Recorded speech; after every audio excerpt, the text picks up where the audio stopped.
All right, I am gonna go ahead and get us started here. So thanks everyone who are joining live. I know we're recording this as well for folks who couldn't be here today, and appreciate you making it, even though we had to tweak the time a little. Like stuff fills your schedule. You all know that in the trail world. Today we are here doing a part two on our budgeting to design your life series.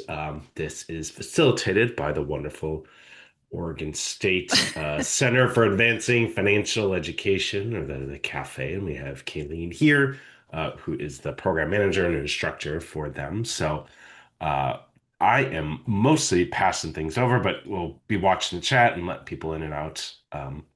So feel free to take it away, Kayleen. That sounds good. Matt, can you all see my screen? The one that's like a spreadsheet right now? Boo-hoo, ha. Yes, it's a little like petite because it's Yes, so large, but yes, we can see that's it. And okay. I, okay. Yeah, no, that's okay. I just wanted to before I hop in, because once you get the presentation started, it's kind of like when you're sharing your screen, a little hard to hop out of the screen and then go back to the presentation. At some point in time, it's already in the chat, but at some point in time, we're going to pull up this tool that I have on the screen now. And just to give you a little rundown, some of the things that I talk about today, like different financial statements that you could consider using or different budgeting strategies, by all means, you don't have to ever use this, but just to be able to pull it up, you would download your own copy, and the different tabs across the bottom go along with what I'm going to be talking about today. So pay attention to those tabs. But you'll minimally get the link as I bring it up, and it is indeed taking you to a spreadsheet that you're going to download your own copy if you want. And you can kind of hang with some of the things that I'm talking about and have maybe a better visual or something to refer back to. But I'm going to go ahead and get started. My hope is now that you're able to see my main presentation. Can I get a thumbs up, Matt? Yep, you're good. Okay, perfect. So with that, I'm going to go ahead and hop in, everybody. I know that some of you were able to join us for part one, maybe not. And if not, there's always a recording. I provide Matt a recording. He also records our session. So part one of this series exists. We're currently in part two, and the topic today is budgeting with purpose, designing the life that you want to live. And just as a reminder for those of you who've met me before, or those who are brand new and haven't met me, my name is Kayleen Solschenberg. And I work at Oregon State University in the Center for Advancing Financial Education. Is a mouthful, much easier to just say cafe. And we're a program that serves anybody in Oregon, where it's a free service. We serve anybody in Oregon and anybody also connected to the Oregon State University community. And we are all about financial wellness, financial literacy, financial education. That's what we want. We want that for our communities that we serve. I'm an instructor. I teach financial literacy for college life. I'm an accredited financial counselor, and I've been with Cafe since our humble beginnings in March 2020 and been a part of this really awesome process of it growing and us being able to serve more people and get financial wellness and literacy out across our campus and then even in pockets of Oregon. Um, Part one was all about money stories. I like exploring your own values, setting meaningful goals, and mapping out habits that are in alignment with the life that you want to live, because that is a crucial part of this whole budgeting process, believe it or not, because you want those things to very much be present in your mind, aware in your mind, and alive in your financial plans, your budget. So I believe it sets the stage nicely for what we're going to be talking about today. Today we're in part two, and this is where we're getting into some of the nitty-gritty of cash flow evaluation, like looking at your cash flow, and we'll talk about that. Um, Budgeting methods and tools, there's no one way to do this, but there's a variety of different tools and methods to consider exploring as you figure out what might work best for your life and your situation. And also ways to make projections about, with your budget, like for upcoming timeframes, and we'll explore that as well. Um, and in December, we're going to dive into strategies to optimize your money situation. And what I mean by that is, what are some creative ways to increase resources or um, decrease expenses, plug those spending leaks. If you have a surplus, what could you do that's most advantageous for your goals in your life? Ultimately, working towards building a sustainable long-term plan that really honors your values. Um, so last time I sort of made the case that we know, I mean, logically, like budgeting is important, and if you read the articles, it's a bare bone basics of like getting started with your personal finances. Like you should have a budget, but we also know that it's not always that easy to just like want to start budgeting, or maybe once you have the budget started um, to continue the process of budgeting. And so the reason why I've wanted to, do the three-part series and break this down is because I believe utilizing the combination of these steps can be very helpful in getting to the point where you're able to create a budget that's realistic and that really resonates with you, let alone have a plan long term and the motivation to want to continue to budget. So while these budgeting steps aren't this linear thing, like step one, you do this, step two, you do this, they're great steps to kind of circle back to. And when I'm working with people one on one, it sort of pops up as things that we need to do as we go through the process. Like, you know, when you're looking at your what you spent your money on last month and you're trying to brainstorm, well, how do I adjust moving forward? It's nice to have an idea. What are my financial values and my goals? What's super important to me? That helps me know what to prioritize, what to say yes to, what to say no to. Um, Today, however, we are going to focus on tracking or auditing your spending for a time period, that cash flow terminology that I had mentioned, learning about and deciding on budgeting tools or methods, choosing a time period, and projecting income and expenses for that time period to assess ahead of time, hey, am I set to have a surplus or a deficit? So before we go too far, um, I want to, just explore some of these financial statements that can kind of help before you ever go to actually budget or as you build up to budgeting. So you've heard me say cash flow. When I say cash flow statement, that's really a chance for you to take a gander at the past, I mean, the recent past ideally, and gain an awareness. Because for a set time period, like maybe it's a month at a time, maybe you just want to start with a week, start small. But for that time period, you're looking backward to see what money came in and what money went out. What income did I have and what expenses did I have? That gives you a good awareness about your situation. So we're going to dive into that a little bit more.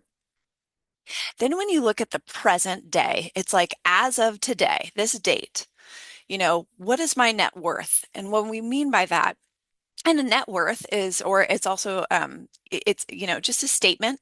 It's from a single day. It's not like it's, going to stay fixed in that forever, but it's giving you an idea of like where you stand with your assets, subtract your liabilities. And so we'll explore the role that that might play. And then as we look ahead to the future, that's when we're creating a budget or a plan for our money. So we're picking a time period. Maybe it's a month because you get paid monthly. Maybe it's biweekly because you get paid biweekly and that's what you prefer. You pick that time period, and for that time period, you anticipate what money is coming in or income, what money is going out or expenses, and then you create a plan. So we're going to dive in first to cash flow, like evaluating your cash flow, money coming in and money going out. And I know last time it was like, you can put it in the chat. If you want to take yourself off mute and have a conversation about this is great too. What do you think I mean by cash flow evaluation equals mindfulness? Does anyone have a hunch of what I mean by that? And I see stuff in the chat, but I don't know if it has to do with this. No. No, it's mostly, yeah. Is that just like an awareness of the ins and outs of your money and the rest easiness of knowing nothing is surprising you? Matt, that's great. Yeah, it is. It really is just an aware. It's like it's not meant to be a judgment thing. It's just simply to be aware. Like, it's not that our mind won't go down certain paths once we are aware, but like it's really good to kind of face some of that and just know where you're at. It's noticing what's true for your financial life so you can make an intentional choice moving forward. We are being mindful when we are thinking of our finances. Yes, like to bring that mindfulness into your finances is super important. Um, so because I know that this stuff is like numbers, obviously numbers can be kind of like, whoa, sometimes for some of us. Um, but maybe some of these ties or reframing the way that we think about it can be helpful as we, embark on this journey.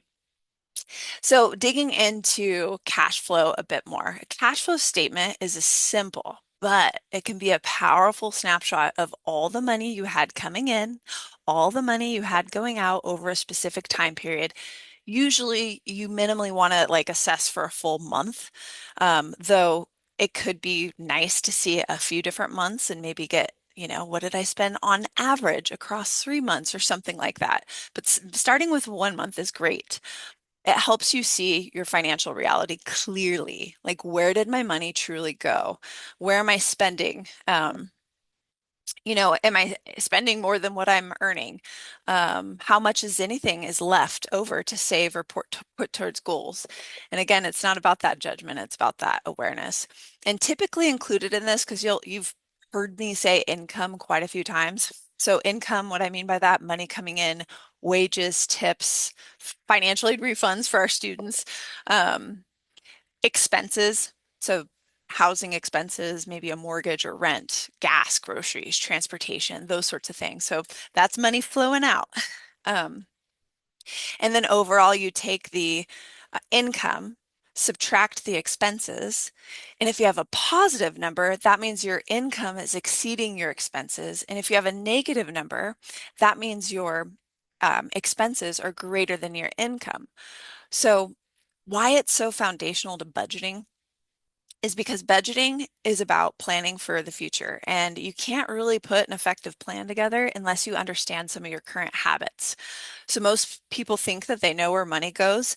But especially in times when we're like putting things on cards and we're not so tangible with the actual cash, it's easy to kind of lose track of, of where it goes. So it gives you an opportunity to reveal some of those habits that maybe you know, escape us from time to time or we're being a little bit mindless about. It also can reveal some unconscious patterns. It's one thing like, well, I think I do pretty good in this area. But then when you really start looking at the data, you can say like, oh yeah, I am doing really good. Or, ooh, maybe I have it a little out of control and I could use some improvement there. Um, it's that bridge between your financial story, which we explored last time, and your budgeting. It's showing how your values and habits are truly being reflected in your actual behavior. So on the screen here, I there's two different approaches to this. For those of you who, maybe you spend a combination of your money with cash, with this card, maybe a pay app. Um, and it's kind of hard to track, like to look back and like track, then maybe what you want your approach would be is to, sorry, look back and audit. Maybe your approach would be to track. So you take the next week, start with a week, maybe it's the full month, and you literally just document. You find some system for yourself to document money coming in and money going out. You'll learn how you want to categorize that as things unfold. Every time maybe you go to like I always go to the grocery outlet. So you'd see a lot of item categories, groceries, and thing on mine and stuff like that on mine. And I could ultimately total up and get an idea like, hey, in a week I'm spending about this on groceries. The alternative is if you have pretty good records, like maybe you use your debit card for everything or your credit card for everything, and you have a statement that you have access to, you can print out your statements and you can audit retroactively for like, what did you do last month? What did you do the month prior and start organizing, that way. So, whoops, I skipped ahead.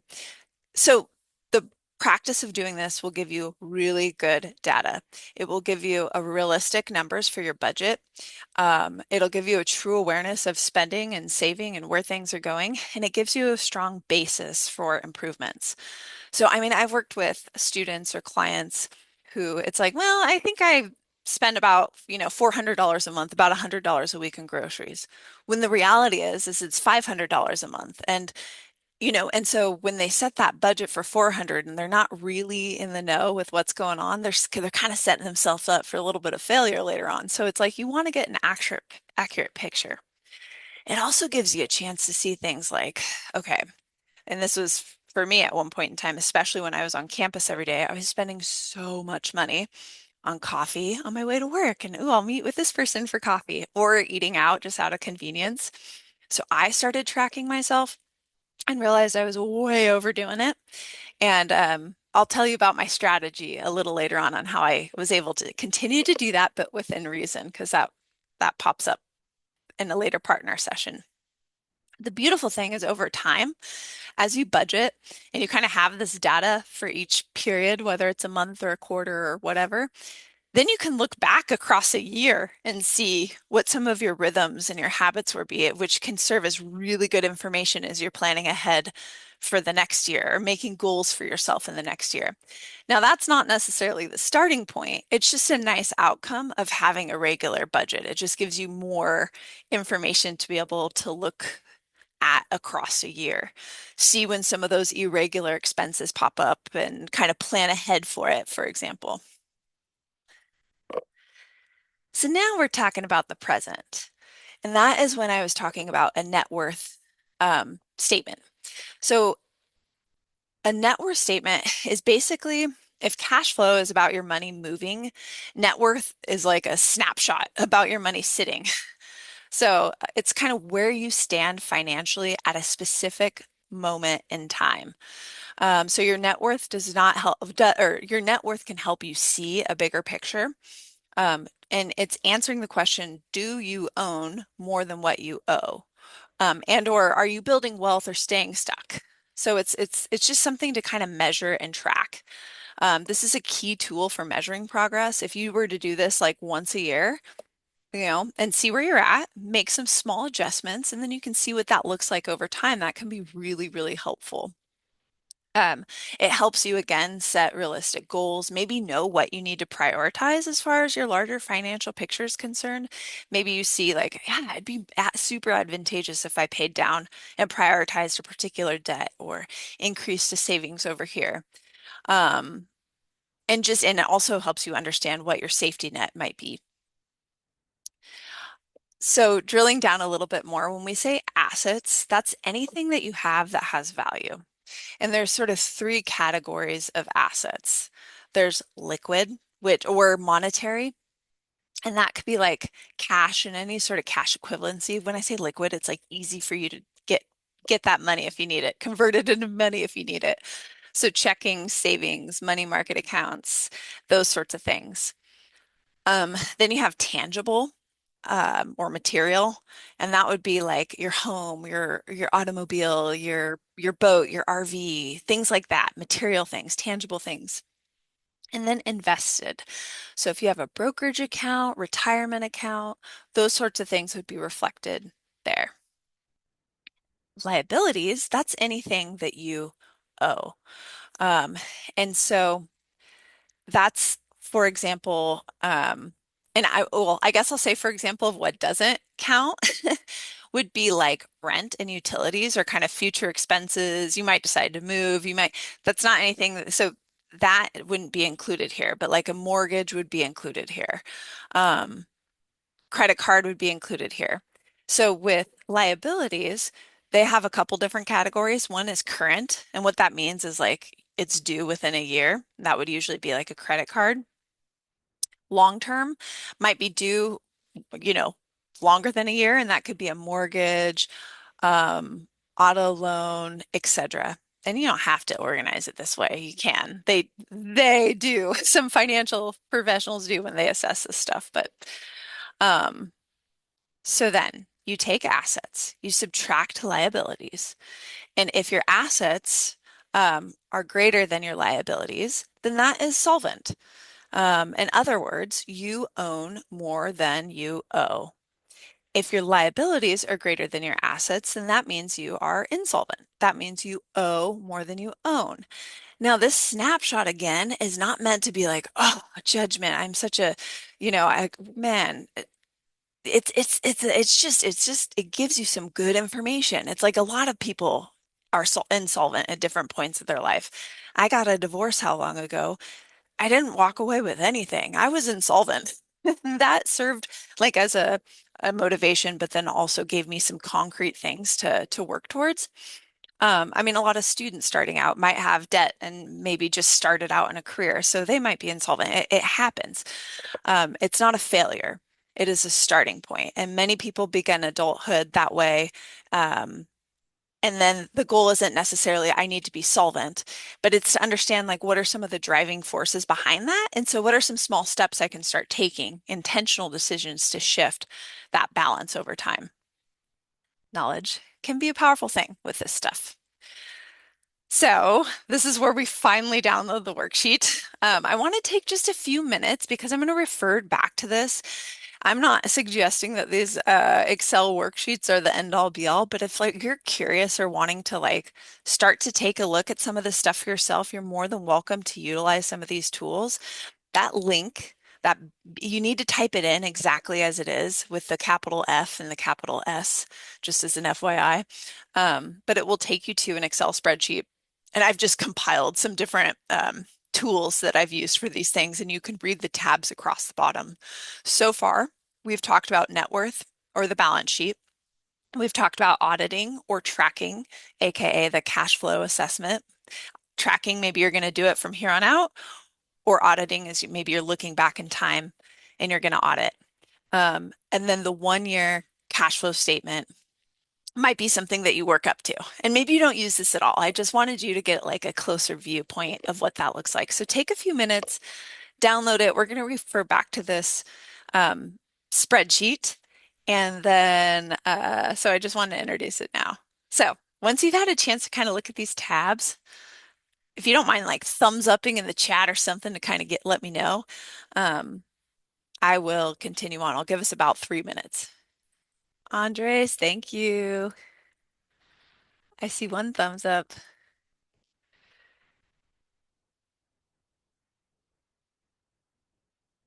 Oh yeah, look at those thumbs up. I love this.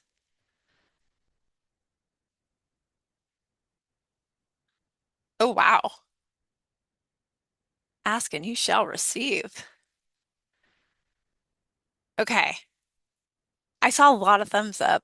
So I just want to make sure you have that in front of you. We'll circle back to it really fast.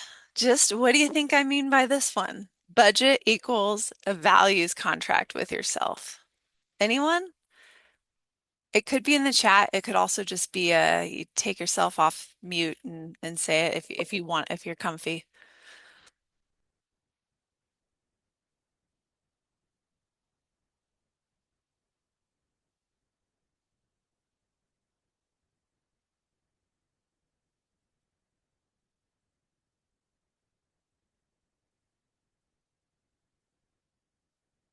I'm watching the chat, hoping someone says something or that someone chimes in.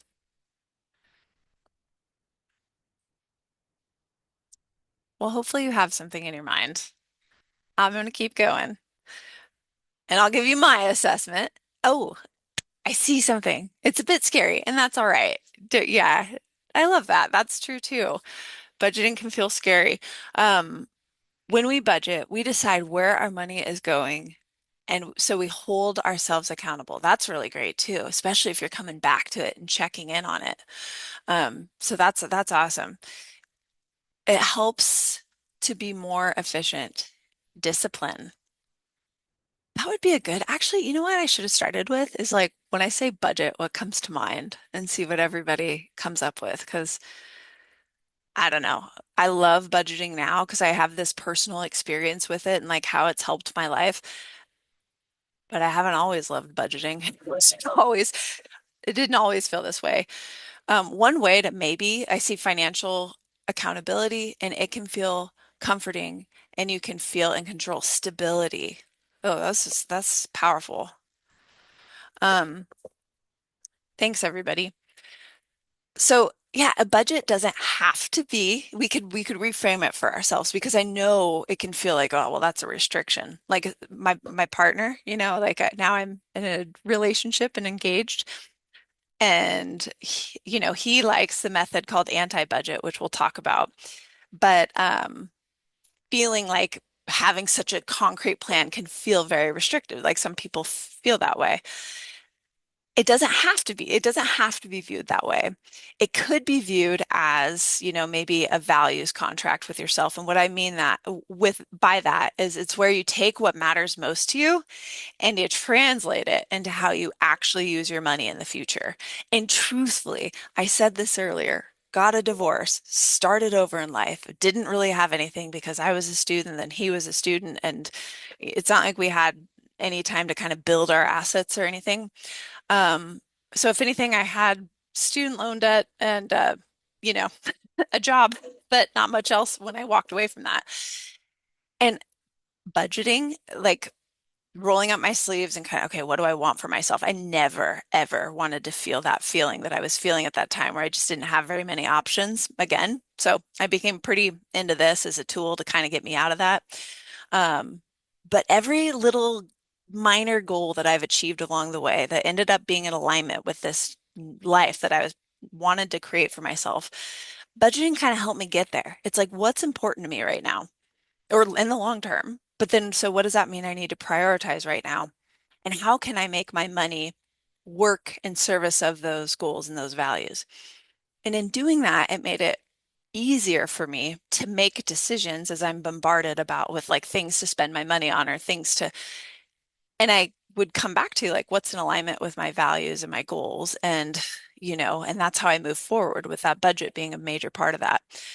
So that values contract, when I don't know, it just resonates with me a lot because it helped me be able to say or say no to things like, Kayleen, you want to go to happy hour? It's like, no, not right now in my life. It's not a priority to me. But I would for sure say yes to the walk and a coffee date with a friend, because that was more in value, in my values, my goals, and something maybe more manageable with my budget. So it's a reframing of budgeting, I suppose, or it could be. But there's a variety of different tools, a variety of different methods and approaches that you can take with budgeting. So now that we've built this foundation, we can start looking forward. Budgeting is where awareness turns into action. The statements you just learned about inform the plan. Budgeting tools and methods are how you execute the plan day to day.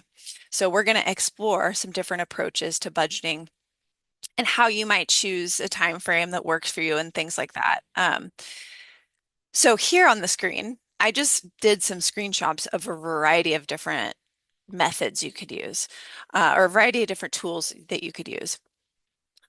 So there's apps. There's a variety of apps that are out there, some that are free, some that are low cost, some that have low cost or free versions. Um, YNAB, for example, that goes hand in hand with the zero-based budgeting, which we're going to explore in just a moment. And it's an app. Excel spreadsheets, like I'm an Excel spreadsheet girl.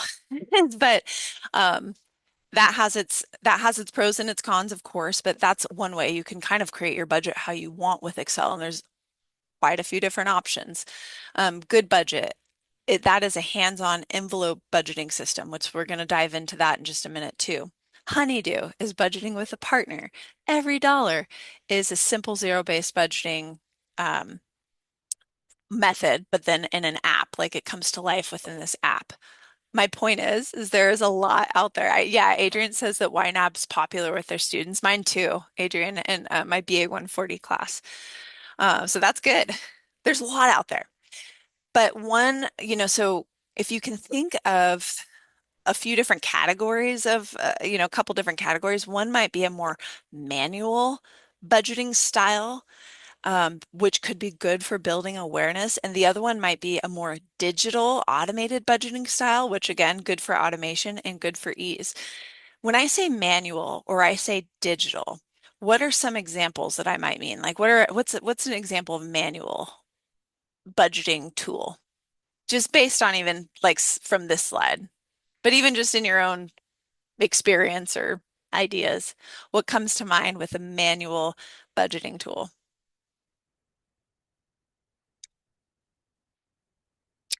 Denise nailed it. Excel spreadsheet is a big one. Balancing the checkbook. I was going to say that in just a minute. My dad still does that. Written out by hand. I work with some of my students, and honestly, when I was a student, that was more resonant with me. But I kept a journal. I still keep a journal every day, but I work with students who like prefer, like their finances maybe are a little more simplified and they like writing it out like that. That works. Um, what about some digital? We mentioned YNAB. That's definitely a digital option. Any other ideas that come to mind? I'm looking over here because my chat is over here. I know my camera is here.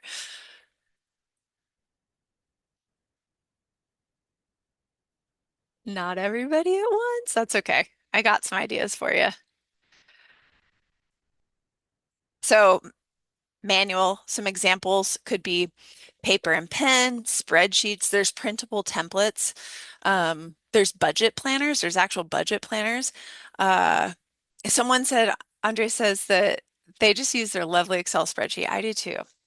Banking apps. So examples of digital might be banking apps, potentially where you bank, they may have a very good banking app within their, sorry, budgeting option within their app. So you might already have access to that, which would be probably nice. Budgeting apps, there's all different kinds of budgeting apps. Like I mentioned, free, low cost ones, some that are free, but then um, you can purchase different options if you wanted. Um, there's all-in-one financial dashboards, like what used to be known as Mint, now Sunset, Rocket Money, Empower, which shows cash flow, net worth, goals in one place. Um, I've worked with a certified financial planner before, and she had her own sort of financial dashboard that pulled in a lot of pieces. And there's also, oh, someone said, I get sad opening my bank app unless it's the first of the month. I know I get paid once a month too, and it's like, that's hard sometimes. Um, there's also hybrid. You can use a combination of both and get the best of both worlds. Like maybe you like to be hands-on with like the larger picture, but you need to be more automated with some of the more day-to-day things. So you got to get in there and find out what's going to be best for you. You can ask yourself questions like, do I want something where it's more manual, where I have a little more control and I'm building a deeper awareness? Or do I prefer automated, spending less time and easier tracking? The one thing I'll say is when I'm starting to work with people, because I'm a financial counselor, and when I start to work with them, they're early on in their journey, it tends to be better to do something that's more manual because gaining that awareness, that deep awareness, and like learning some of like really assessing where to plug holes and get organized, it can be nice to be in that manual space to do that. And then maybe over time, going to something more automated. Of course, I say that that's just a trend that I've noticed. Um, but still, the automated might just resonate with, like I said, my partner. I point because he works in the office next to me, and he wants to be as hands off as possible. He knows he needs to like track it, so he does, but he likes it to be very hands off. So automated works best for him. Do you prefer mobile, desktop, paper? Like, where are you going to be actually sitting down and like doing this budgeting stuff, looking at this stuff? I tend to do it in front of a computer once a month for like my larger budget, but then day to day checking in on some of my like as I spend on groceries. I'll document that, check in on my bank app, do that once a week, and that might be more for my phone. Do you want a tool that also tracks some other things like net worth, investments, or debt? Um, or is just a simple monthly budget right for you? How much time do you want to spend on this stuff? Updating it each week, for example. All good questions to ask yourself as you're kind of exploring around and finding what might work for you. The other thing is like, do I want something that's free or am I open to spending some money and kind of going from there?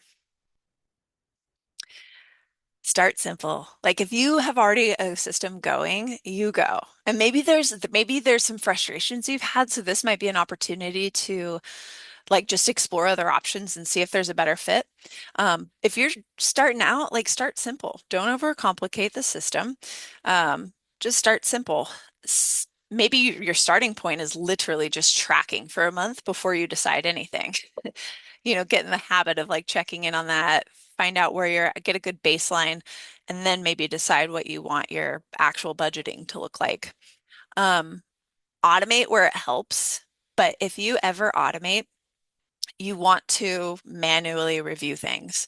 So if you're automating things, for example, on an app, and so you have a budget programming that's kind of like tracking everything, you still want to go in and review because maybe they're interpreting a Fred Meyer charge as groceries when you know it was actually something like a Christmas gift.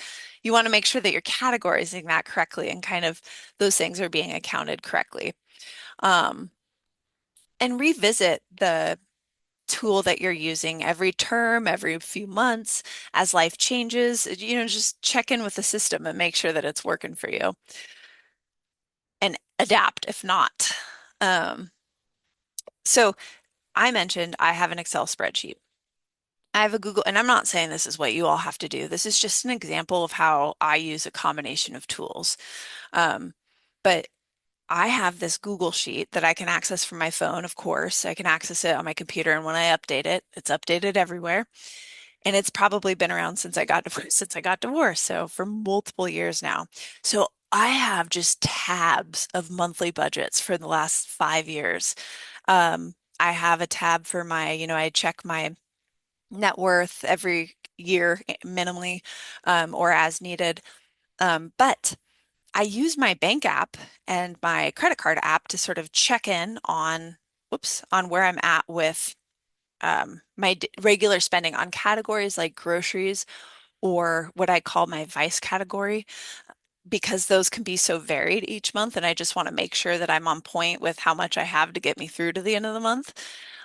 So for me, I'm using a combination of tools and with that kind of master spreadsheet to keep me organized. And I'll update that master spreadsheet every month as I look ahead to future months. Because for me, November looks different than December with the holidays, which is going to look different than January. There's some backbone of things that stay the same, and then some other things that I got to think through and adjust. So we arrive at budgeting methods. And this is a framework or philosophy behind how you are allocating your money. And you see, one size does not fit all. And that is super, super true. Um, Now that we know how to track our money and the tools that we can use to stay organized or at least explore, we want to decide how we want to plan and prioritize maybe our spendings and our savings. So this is where budgeting methods come in. Budgeting method is a framework for you to use. It's a philosophy behind how you allocate your money towards your needs, your wants, your goals, your future. And again, everyone is unique. We all have unique lifestyle, income, personality goals. So that one size does not fit all is right on the money. So we're going to pause here and take about 5 minutes. In that spreadsheet across the bottom, you'll see that I have a spreadsheet for each of these different types of um, methods. I want you to pick the method. I'm going to talk through the methods just quickly, each one. Pick a method that sounds most interesting. And within that spreadsheet, you'll see a link to more information. Or if you want to Google search it, you're more than welcome to. But I just want you to like look into one of these that sounds like it could be interesting to you. And we'll touch base on all of them. 50, 30, 20 might be best for beginners or people who like structure. Zero based might be best if you just want total, absolute clarity on every dollar you have coming in. Envelope method is best for overspenders or impulse buyers. Pay yourself first is best for those wanting to prioritize savings. Values based is if that really resonates with you, that idea of aligning your money with your values, then this might be best for you if you want that full alignment and looking at it through that lens. And the anti-budget, I've mentioned this a few times. This is best for those who get overwhelmed and need kind of like a low lift. So take 5 minutes. You can Google search. You can use the link that is within each one of those budget tabs and just capture something about that budgeting rule. If you feel comfy putting it in the chat, I'd love it. If you want to take yourself off mute and say something, I'd love that too. But either way, we have about 5 minutes. So ready, set, go.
I see one comment in the chat. Love that. Please feel free to add some more.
Some awesome commentary in the chat.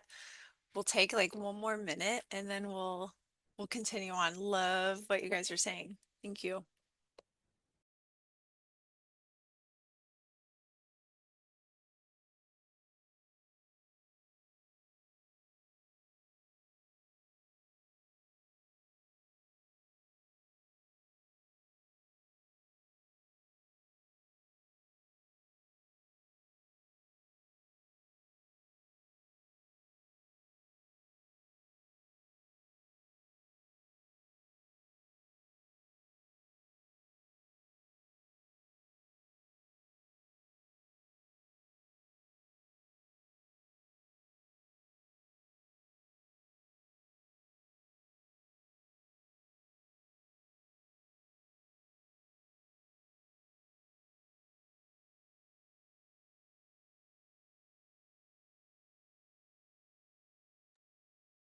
All right, so I'm going to read some of these awesome comments, and so I'll sort of talk about each method as they come up within the comments. Um, so I tend to use cash dash envelope method for any category I know I am likely to overspend on, like food, fun, etc. I love that. That is what was like my useful tip I was going to say for this moment. That's such a good method. If there's like a particular category that as you track or you you audit and you see like, man, I need to do better with this, but it's hard. Like I like going and getting my coffees and going to my thrift stores, but um, I don't want to cut it out, but how can I do that within reason? So the envelope system is great. You can get out maybe just for that category. You figure out what can I afford each week, for example. Like that's what I did back when I was working on campus and I needed to rein that in a bit. And I figured out at the time I can afford about $200 for this stuff a month. So I took out $50 of cash each week. And so if I wanted to get the coffee, I could get the coffee. If I wanted to swing by the thrift store and get something, I could. But once that cash was gone, it's gone. So I got to do it, but it was within reason and within budget. So that's an example of like using the envelope system for a particular category, but you could use that same principle with multiple categories. I mean, there's apps that allow you to kind of put it in digital wallets.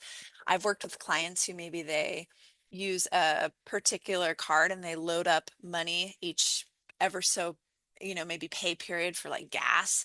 There's different ways to do it, but the idea is you kind of have set funds aside for the different categories of your budget. You use your money for those things, and once it's gone, it's gone. Um, the idea initially is with cash, but of course, there's digital kind of ideas on how to accomplish that as well. So great. I mean, I loved reading that, kicking that off.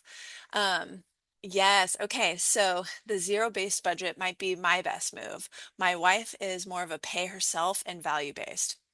And I love that you combined all of those because honestly, you don't have to be rigid and fixed within one of these unless you want to be. You can borrow from some of these ideas for your overall method. Um, so let's talk about zero base since that came up. Oops, sorry. I accidentally scrolled out of out of the whole thing. So zero based is you give every single dollar that comes in that you're anticipating a job. So income minus expenses equals zero. But within those line items, you're including savings for things. And it forces you to be just so intentional about where your money is going, for savings and for expenses. Whereas pay yourself first. That is where you're prioritizing savings and future goals before anything else. So, like, boom, you get paid, you pay yourself with that savings. You pay yourself setting aside for a future goal or however you have that set up. And then, so you move your money there first, or maybe debt repayment, then you budget what's left for your bills, spending, etc. Let's see what else we got. Um, Matt. Okay, pay yourself first so I can adjust my lifestyle and expenses to what is left over without compromising on my long-term savings. Exactly. That kind of captures that idea. Um, Kai loves how the envelope article tells you how to integrate it with other budgeting methods. That's such a valuable point. You know, I personally use a combination of these budgeting methods. I probably use all of them except for number one and number six. Um, every dollar has a job. I pay myself first, right? When I get paid, I treat it like it's a line item in my budget. I use the envelope system if I need to like really get some guardrails in place for a particular category. And oh my gosh, my money is going to things that matter to me, besides the basic things that I have to do, but even if I ever take on any debt or something, it's in alignment with my values. Um, so great job. Let's see, what am I missing here? I haven't talked about 50, 30, 20. That is where you take your after tax income and you prioritize 50% of it to needs, 30% to wants, and 20% to savings or debt repayment. Now there's different like combination of percentages that you might use. Finding maybe a realistic percentage allotment for yourself would be good. Um, oh, I see a few more. Sharon, hi Sharon. I didn't realize Sharon is here. Okay, is a zero-based budgeting person because she wants to see where everything goes in detail. I love that. And Andres tried the envelope for a long time, but it kind of is like it's hard to maintain, so maybe got a little lazy about taking the cash out, but it was helpful for that time period. I agree. I actually don't do that anymore unless I absolutely need to like hone in or focus on a category. The other one is the anti-budget. And that one is where you automate savings and bills And then whatever that amount left over is what you have to spend on the rest of things in your life. So it's like, okay, I know I need to pay this, this, and this. I have it automated right when I get paid, maybe. And then whatever is left over, I don't have to budget it's detailed. I just know that that's what I have left to spend. So that's another approach. Thank you all for going through that one with me. Again, you don't have to get fixed into one of these using a combination of these, and these are just six of many different ideas that are out there. So talking about a budgeting time frame, you want to pick a time frame that works for you. So looking ahead, does a weekly budget make more sense to you because maybe you have inconsistent income, biweekly budgets, monthly, quarterly, etc. What budgeting time frame is right for me? You can align it with your pay or maybe your bill cycles. Like I get paid once a month. A lot of my bills are set up once a month for me. Once a month it is. Um, you can match it to your lifestyle for one reason or the other. Like if you have like inconsistent income and inconsistent expenses or something like that, maybe you are more of a week to week person.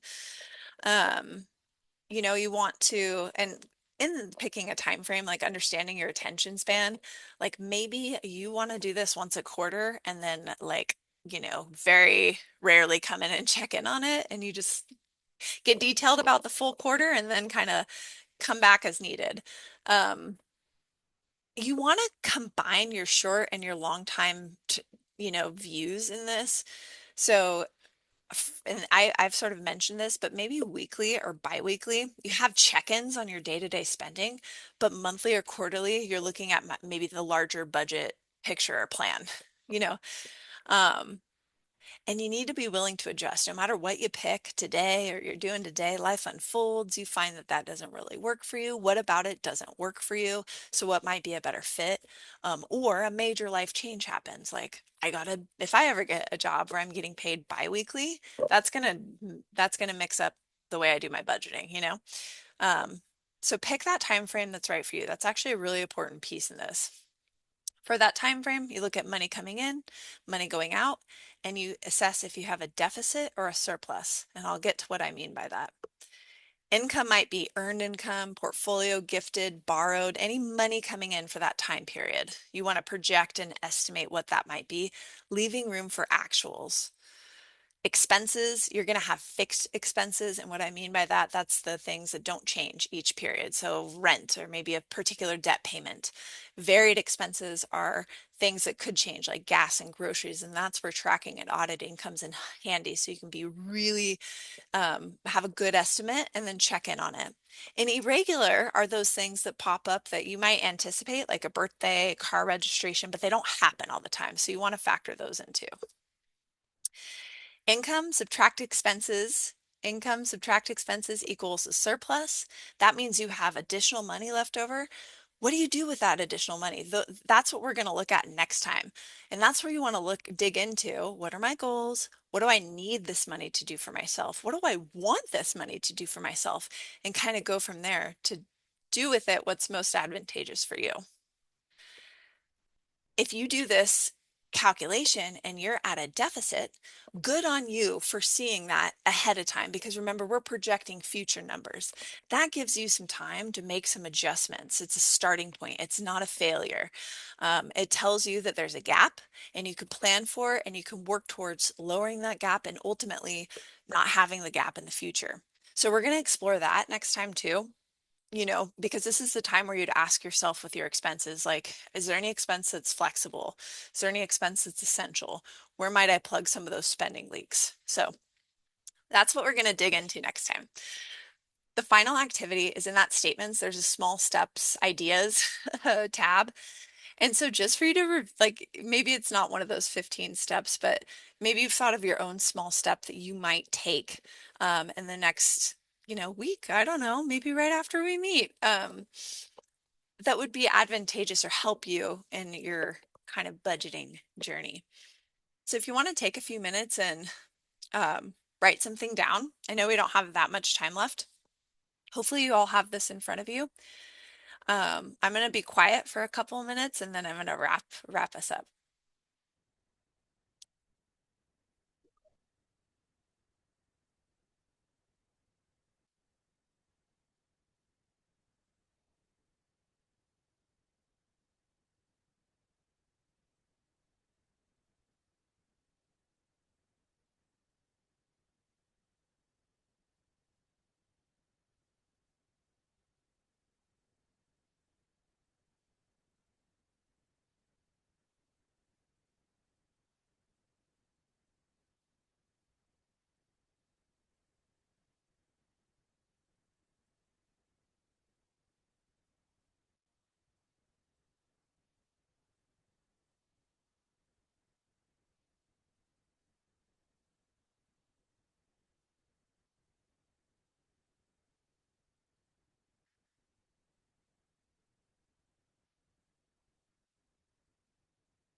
Okay. I know we're getting very close to the end. Hopefully you've identified one next step. Thank you for sharing, Andres, in the chat. Um, I just wanted to share some, a lot of what I've talked about today, again, whether you were at session one or not, we have a lot of these tools and information and things available to you. So number one, there's my email. If you ever want to reach out to me for, ideas of curriculum you're developing on this money stuff with your students, questions on your own situation and services and resources or what have you, like if you just want to nerd out over this topic too, I'm there for you. So there's my email. Um, cafe.oregonstate.edu. If you can remember that, you can get connected to a lot of our services. We do offer one-on-one appointments. So if you click book an appointment, you'll see our different appointment types. But we also have budgeting resources and presentation support. So I wanted to point that out here. If you scroll down on our website, you see learn more about a topic. That's where you can select. If you are working with somebody who is interested in paying for college, OSU student or non-OSU student, we have a lot of great resources there. But if you click on that basic financial planning, that's where you'll see some budgeting information and some of what I've talked about today. How to budget, optimizing your budget, financial statements, ratios, etc., financial wellness. I just wanted to point that out. That's available to you any old time. And we also do, I'm here doing a presentation with you. We do presentations and workshops in Cafe. So keep that in mind. It's not easy to like travel too far from Corvallis or I'm in Bend. It's not too easy to travel too far. So it's always a matter of if we have the bandwidth for it and can get somebody there, but you can at least consider us as an option. We also help others prepare presentations or workshops because we have a lot of information and we are happy to share it and help you any way that's helpful, I suppose. Um, I'm going to pause. I have a minute left. I can stick around too, but just any comments or I guess I don't have a minute. It's right at 2. But any comments or questions or anything, feel free to let me know. And I'll be back next time for part 3 where we look at optimizing. Yeah, that is on December 11th. So thank you so much, Kayleen. And I'll keep the call up here if anybody does have any questions or wants to stick around after. But thanks for joining us, everyone.